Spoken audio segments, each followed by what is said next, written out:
काल जंगल की गूंज, नन्हे योद्धाओं की वापसी। कभी कभी कुछ जंगलों में सिर्फ पेड़ नहीं होते, वहाँ होते हैं राज, पुराने, गहरे और शापित। ऐसा ही एक जंगल था, काल जंगल। कहते हैं वहाँ की मिट्टी सांस लेती थी और पत्तियाँ कान बन जाती थीं। वहाँ 5 महान योद्धा थे, पंचवीर, जिन्होंने जंगल को बर्बादी से बचाया था। पर फिर एक दिन वो सब गायब हो गए। जंगल की आत्मा सो गई और अंधेरा फैल गया। लेकिन आज, कई सालों बाद, कुछ बदलने वाला है। एक सफ़ेद खरगोश की आंखों में चिंगारी है और जंगल फिर से जागने को तैयार है। गोलू, एक नन्हा सफ़ेद खरगोश, अपनी माँ की गोद में सोया था। अचानक उसने सपना देखा, एक गहरी गुफा, 5 चाबियाँ और जंगल को निगलता हुआ अंधेरा। डर के मारे वो जाग गया। माँ, क्या पंचवीर सच थे? माँ मुस्कराई। जो जंगल को बचा सकते हैं वो कभी कहानी नहीं होते बेटा। गोलू ने अपना सपना अपनी सबसे अच्छी दोस्त चीकू, ब्राउन स्क्विरल को बताया। चीकू डरपोक थी, लेकिन तेज दिमाग वाली। हम क्यों जाएं उस काल जंगल की ओर? चीकू कांपती हुई बोली।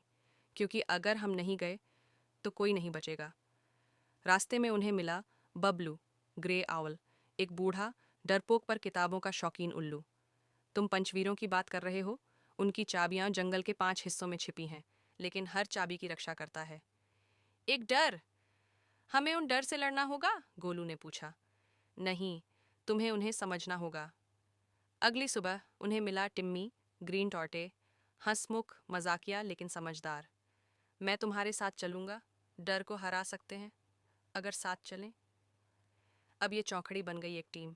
गुफा की ओर जाते समय उन्हें मिला झपाक, ब्लैक बथ, जो अंधा था पर जंगल की आवाज़ें सुन सकता था। मैं तुम्हें रास्ता दिखा सकता हूँ आवाज़ों से, क्योंकि जब आंखें बंद होती हैं दिल जागता है। अब ये 5 बन गए, नए पंचवीर। झील पर था एक विशाल मगरमच्छ, लेकिन वो सिर्फ परछाई थी। जब गोलू ने उसका सामना किया, परछाई गायब हो गई। कभी कभी डर बस पानी की परछाई होता है। उन्हें पहली चाबी मिली, साहस की चाबी। बबलू को जाना पड़ा एक ज्वालामुखी की ओर, जहां उसकी आवाज़ डर में बदल जाती थी। पर जब उसने अपनी सबसे प्यारी किताब जलाकर आत्मा को शांत किया, ज्वालामुखी से निकली त्याग की चाबी। चीकू को घुसना पड़ा एक धुंध भरी सुरंग में, जहां सब कुछ अनजान था। उसने भरोसा किया गोलू पर और बाहर निकली, हाथ में थी विश्वास की चाबी। टिम्मी को जाना पड़ा समय की भूल भुलैया में, जहां हर रास्ता पुराना था। उसने अपने बीते गलत फैसलों को स्वीकार किया, माफ़ किया खुद को और पाली स्वीकार की चाबी।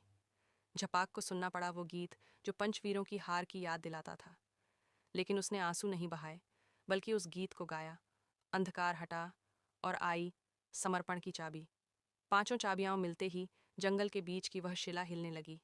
एक तेज रोशनी और पंचवीरों की आत्माएं प्रकट हुईं। तुमने वो किया जो हम न कर पाए। तुमने डर को अपनाया, एकता को चुना। जंगल की आत्मा जाग गई। लेकिन तभी शैडो, इविल स्पिरिट, प्रकट हुआ, अंधेरे का राजा। उसने पूरी धरती को निगलना शुरू कर दिया। गोलू ने कहा, तू हमें बांट नहीं सकता। सबने मिलकर पंचवीरों की शक्ति से एक प्रकाश ढाल बनाई। शैडो चिल्लाया और राख बन गया। हर पेड़ हरियाली से भर गया, पंछी गाने लगे और नदी मुस्कुराई। अब पंचवीर जंगल की आत्मा में बस गए थे और नन्हे योद्धा बन गए, नए रक्षक।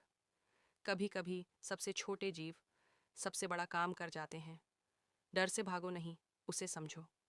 भरोसा, त्याग और एकता, यही जंगलों को बचाता है, यही दुनिया को रोशनी देता है।